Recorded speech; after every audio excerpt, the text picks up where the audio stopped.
So we're on the top of Daf Yud Zayin Amud Beis, 4 lines down from the top.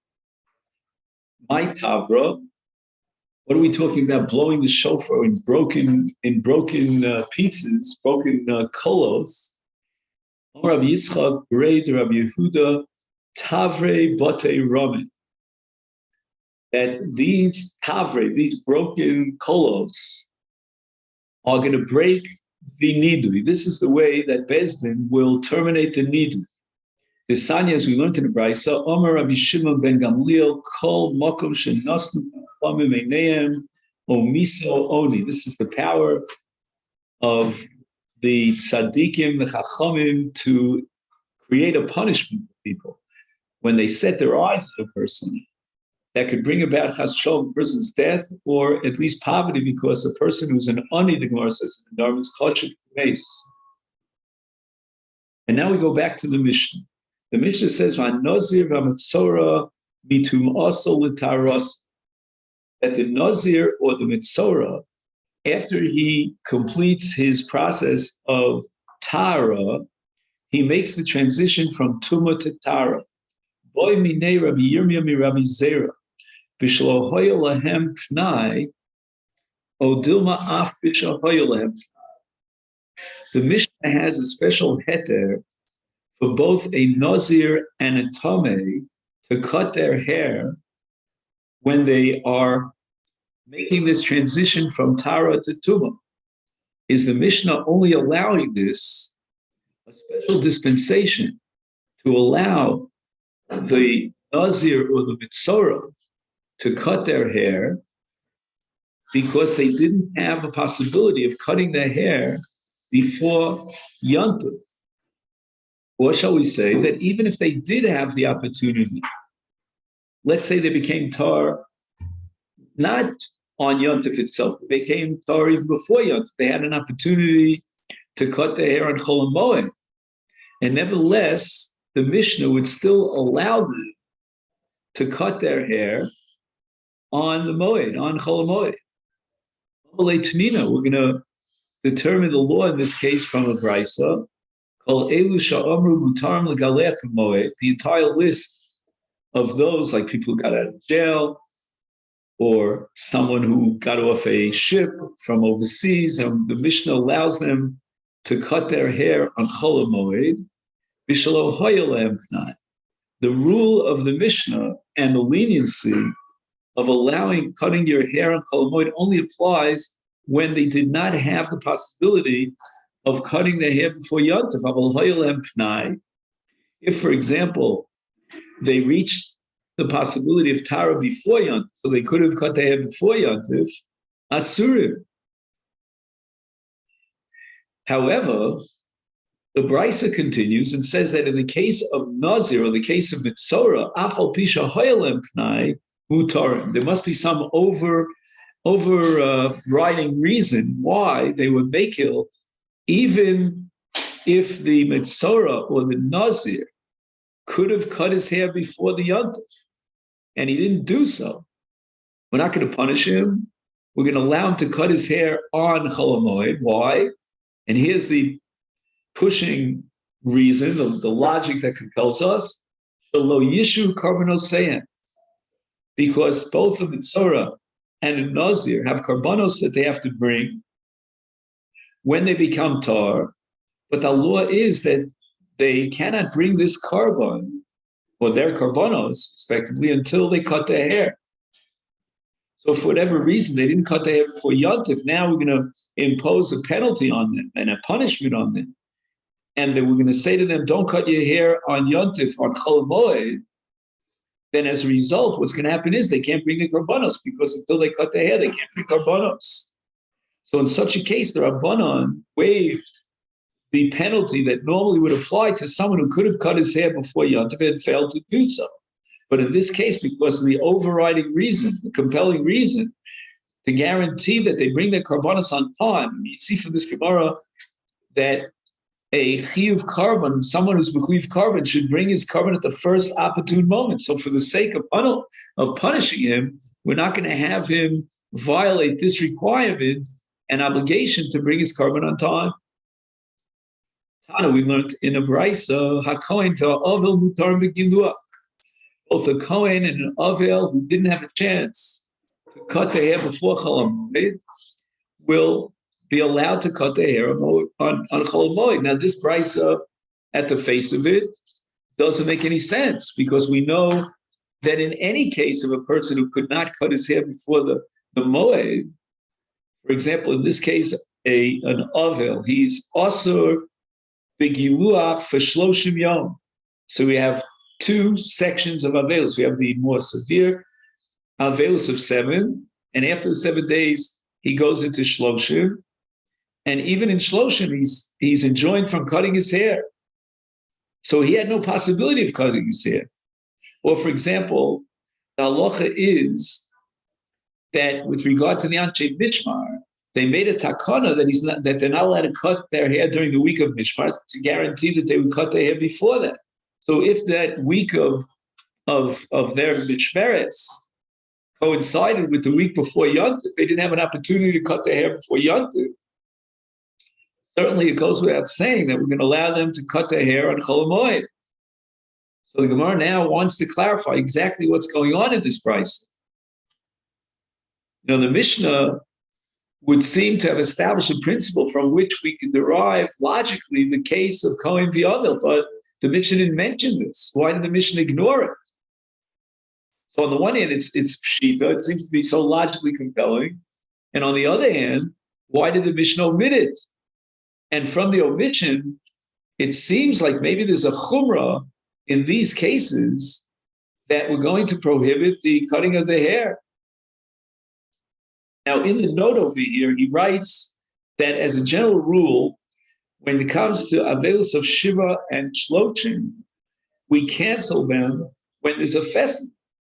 So in this case, where the Yontif came, it should be Mevatel Shiva and Shloshim. So for example, let's say Yontif fell out during Shiva. Then Shloshim is canceled as well as Shiva. However, there is one halacha that if Shloshim didn't begin yet, because Shloshim begins after Shiva, then the halacha is different. Then the Yontif will not be Mevatel Shloshim, but rather he'll start Shloshim after Yontif, but he calculates even the days of Yontif as part of the Shloshim, since both during Yontif and during Shloshim, he is enjoined from cutting his hair and laundering his clothes. So again, Shloshim begins after Shiva, and we're going to have machlokas later on about this between Abba Shaul and Chachamim. When does Shiva pass into Shloshim? It could be that Shiva lasts for a full 7 days, and then we start Shloshim. Or another opinion is that part of the day is like the whole day, which is called Mitzvah Sayom Kekula. So on the 7th day of Shiva, we can already count that day as the first day of Shloshim because Shiva terminates in the morning through the halacha of Mitzvah Sayom Kekula. What's the case of this Avel that we allow in the brisa for him to cut his hair during the Moed?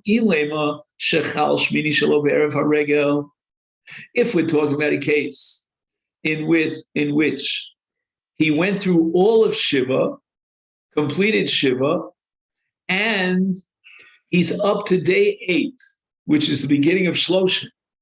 And day 8, in this case, coincided with Erev Yontif. So the Gemara asks the following question: why are you telling me that he couldn't have taken a haircut because of Avelus? He could have cut his hair on Erev Yontif, and therefore, if he neglected to do so, then how can we allow him a leniency to cut his hair? He neglected to cut his hair. Why should he be allowed to cut his hair on Yontif, on Chol Moed? So the 8th day of his Avelus coincides with Shabbos, which in turn coincides with Erev Yontif. And the Gemara thinks in such a case, Boile Ligaluche Erev Shabbos. It's Erev Shabbos, the 8th day of his Avelus. It's Erev Yontif. He should have cut his hair once again, as we said earlier, on day number 8, on Erev Shabbos, which is Erev Yontif. Yom Rav Chizda Ravina Bar Shilo, Halacha ke Amashol, we ask in Mixas Hayom Kekulo. And therefore, he could have cut his hair on day 7 in honor of Yontif, because already after the morning of day 7, even an hour of day 7, we pass in that he's completed his Shiva. Umodum Chacham Lavashol, Shechal Shmini Shalolios B'Shabbos Erev Haregel.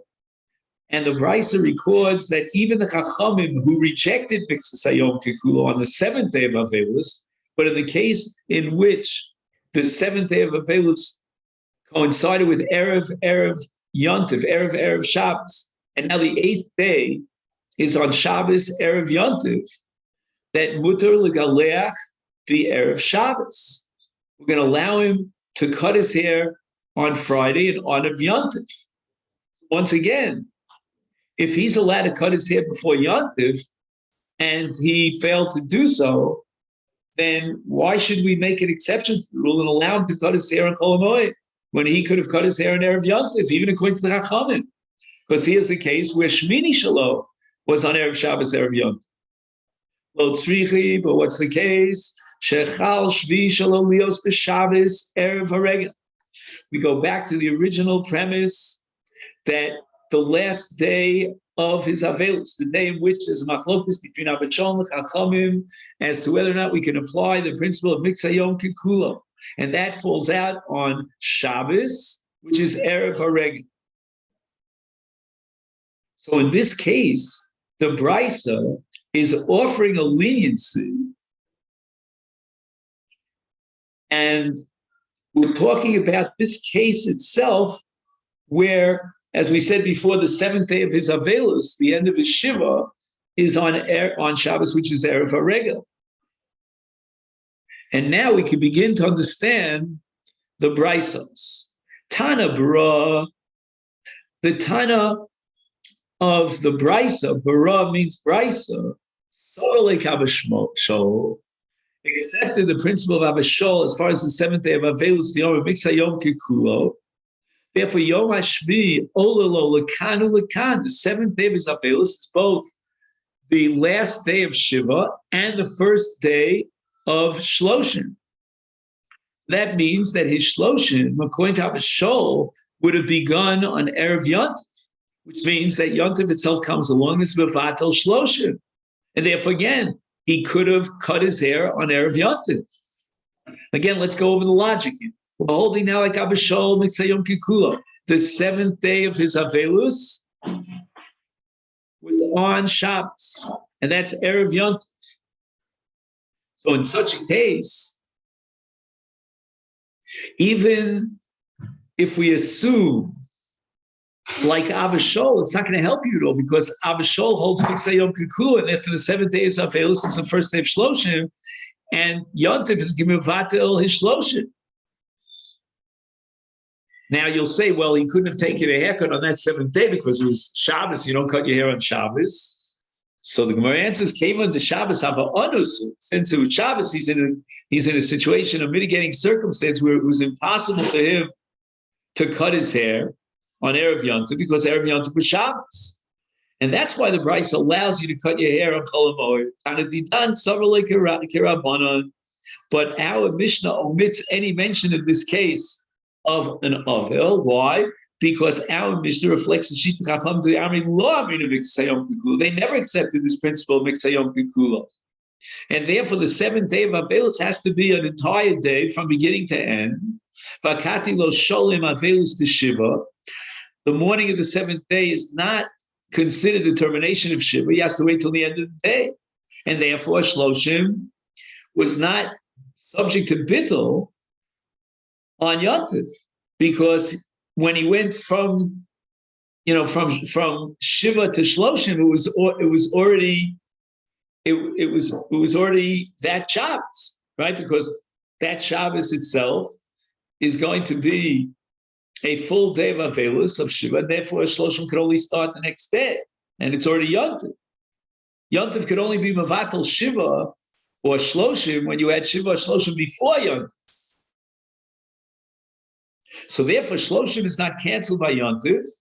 So even if Erev Yontif would have been on a weekday, he would not be allowed to cut his hair. You cannot say that he was prevented from cutting his hair because of Shabbos, and therefore we're not going to allow him to cut his hair on the moment. You might ask, what about High Kohen? You had a case not only of an Ovil, but also of a Kohen, and the Brisa had a special leniency to allow the Kohen, who's one of the Anshe Mishmar, to cut his hair on Chol Hamoed during his Mishmar. Maybe you'll say that he already concluded his 7-day Mishmar period on Erev Yontif. Now, if that be the case, then how can you give him a leniency to cut his hair on Chol Hamoed? He boiled the Erev Haregel. He should have on Erev Yontif cut his hair. So we're not going to make an allowance for him if he neglected cutting his hair when he could have done so. He concluded his Mishmeres week on Yontif, in the middle of Yontif on Chol Hamoed. And in such a case, he could not have taken his haircut before that because it was Yontif, it was regular. Tana Dinan Savar, our Tana maintains the position that came on Disnan. We learned in a Mishnah Masechet Pesukah, which Shloshim Prakim Bashana Hoyulo Hoyukol HaMishmaros Shavos.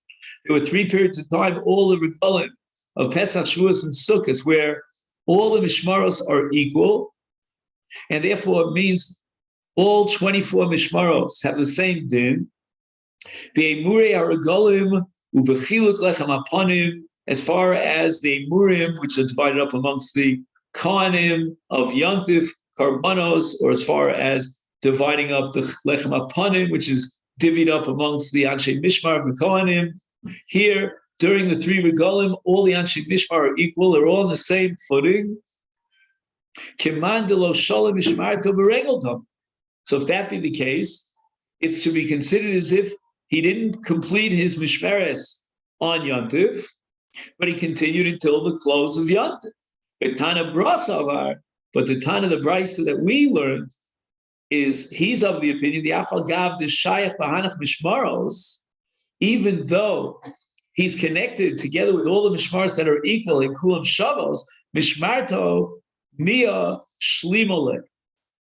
His own Mishmeres ended on Yontif. And because of that, we're going to allow him in the Brisa to cut his hair on Chol Hamoed. Tana Rabbana, we learned in the Brisa, Kol Elu Sha'omru Mutarim L'Galech B'Moed, Mutarim L'Galech B'Nei Ha'eflon. Whenever there's a heter, for special circumstances, to cut your hair on Chol Hamoed, then ipso facto, you're allowed to cut your hair on during Avelus. We don't know which Avelus we're talking about. Are we talking about Shiva or are we talking about Shloshim? For Tanya Asurim, we have another Brisa that says they're not allowed to cut their hair in Avelus because Avelus is more chamor than Chol Hamoed. Amar Rav Chizda, Amar Rav Shilo, Ki Tanya Hacha. This Brisa that we started with, that established that you're allowed to cut your hair during the Avelus, whenever you're allowed to cut your hair during Chol Hamoed, Mutarim, is Bishetakfu Avela. He went from one Avelus straight into another Avelus. In other words, while he was in Shiva, another one of his relatives died, and now he has a very long period of Avelus. And he never had an opportunity to cut his hair before the first period of Avelus, and now he has a second period of Avelus. Here the Rabbanan are going to be makil and give him an allowance to be matir, cutting his hair during the second mourning period. So the Gemara asks, Ibisha Takfu Avela of my area called Elu Sha'amru, is afilu kuli al minami. Why do you have to specify if the case is that there are mourning periods in succession, one overlaps with the other? So why are you telling me that anyone who's allowed to cut his hair on Chol Hamoed, we have this heter during Avelus?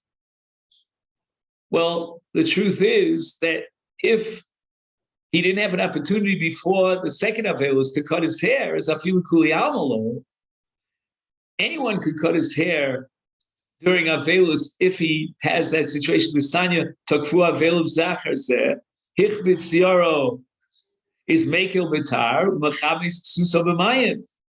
If he goes from one Avelus into a second Avelus, and the two overlap, and his hair becomes very heavy on his head, then he's allowed to cut it with a razor.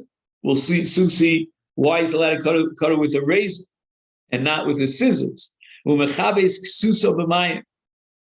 he's allowed to wash his ksus, his garment, not in the normal washing machine where you put detergent and so forth. You could only use water.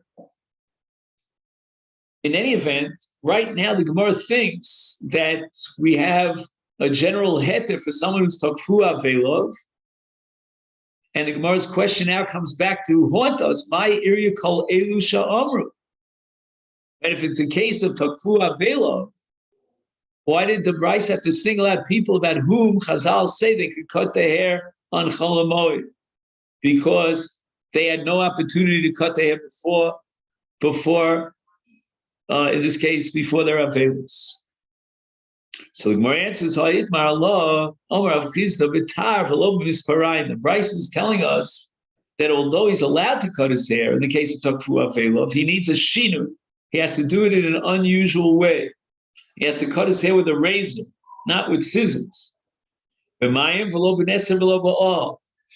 likewise, when we allow him to wash his garment, he's going to have to do it the shinui, not in the normal way, with different kinds of detergents that are called nasar or ohel.